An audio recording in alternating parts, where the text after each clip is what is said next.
Знаете ли как най-богатите хора в света печелят пари дори когато спят? Това не е магия, а тайна, която Робърт Кийосаки разкрива в своята книга бестселър "Богат татко, беден татко". В това видео ще ви покажа как и вие можете да изградите пасивен доход чрез успешни инвестиции.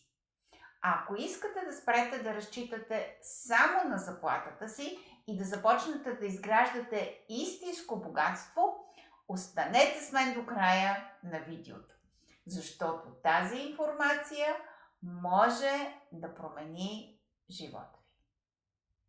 Кийосаки често казва, че работата на заплата не е пътят към богатство. Истинското богатство се гради чрез инвестиции, които генерират доход дори когато не работите. Днес ще ви покажа как да направите това в няколко стъпки. Стъпка номер 1. Разберете разликата между активни и пасивни доходи. Повечето от нас са свикнали да разчитат на активни доходи. Това са парите, които получаваме в замяна на времето и усилията си, като заплата на работа, например. Това обаче не е начинът да постигнем финансова независимост. Пасивният доход е доходът, който получавате дори когато не работите. Това могат да бъдат приходи от инвестиции, недвижими имоти или бизнес, който не изисква вашето ежедневно присъствие. Замисляли ли сте се какво би било да получавате пари всеки месец, дори когато сте на почивка или просто си почивате вкъщи? Пасивният доход прави това възможно. Стъпка номер 2. Инвестирайте в активи, които генерират пасивен доход. Следващата важна стъпка е да инвестирате в активи, които генерират вашия пасивен доход. Кийосаки подчертава, че ключът към изграждането на богатство е да придобиваме активи, а не пасиви. Но какво е актив?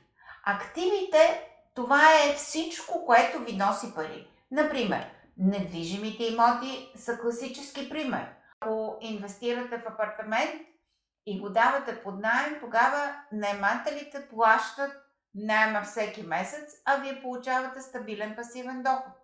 Това може да ви помогне да изградите богатство в дългосрочен план. Акции и облигации са друг пример. Те могат да ви носят дивиденти или печалба от продажбата. Стъпка номер 3. Избягвайте пасивите. Третата стъпка е да избягвате пасивите, които направо ви източват парите. Пасивите са неща, които не ви носят доход, а само разходи. За много хора личната им кола, например, е пасив. Тя не генерира доход, но постоянно изисква разходи за гориво, поддръжка и застраховка. Кийосаки учи, че вместо да инвестираме в неща, които ни струват пари, трябва да се фокусираме върху активи, които правят пари. Разликата между богатите и бедните често е в начина, по който управляват активите и пасивите си. Стъпка номер 4. Използвайте лостове за увеличаване на вашите инвестиции. Кийосаки говори също така за използването на лостове, за да увеличите печалбите си. Това означава, че можете да използвате взети назаем средства или чужд капитал, за да увеличите инвестициите си.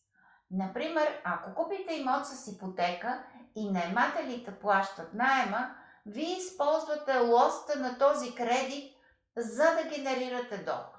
С времето имотът може да увеличи стойността си, а вие ще спечелите и от наемите, и от покачването на стойността на имота. Важно е обаче да управлявате рисковете.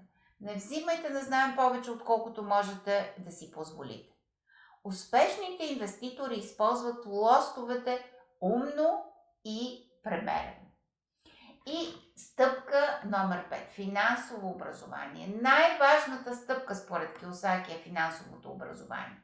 Той вярва, че богатите стават още по-богати, защото непрекъснато инвестират в знания за това как парите работят. Това означава да четете книги, да посещавате семинари, да се учите от хора, които вече са постигнали успех в инвестициите. Финансовото образование никога не спира. Така че ако искате да започнете да изграждате пасивен доход и финансово бъдеще, започнете с образованието. Научете се как работят парите и инвестициите, за да можете да ги управлявате ефективно. Започнете още днес. Ето какво искам да запомните от това видео. Не е нужно да сте милионери, за да започнете да изграждате пасивен доход. Можете да започнете с малки инвестиции, като акции или фондове, и постепенно да разширявате портфолиото си. Най-важното е да направите първата стъпка. Изграждането на пасивен доход изисква време, търпение и стратегия, но усилията си заслужават. Както казва Робърт Кийосаки, никога не работете за пари. Карайте парите да работят за вас. Благодаря ви, че гледате това видео и не забравяйте да го харесате, коментирате и да се абонирате за моя канал за още съвети за успех, финанси и лично израстване. Ако имате въпроси или искате да споделите какви инвестиции смятате да започнете и дали вече имате пасивен доход, напишете го в коментарите по-долу. А ако искате да удвоите доходите си в рамките на една година, гледайте моя безплатен мастер-клас на линка под това видео и след това резервирайте безплатна онлайн консултация с мен. Ще се радвам да се запознаем лично. Поздрави и до другата седмица!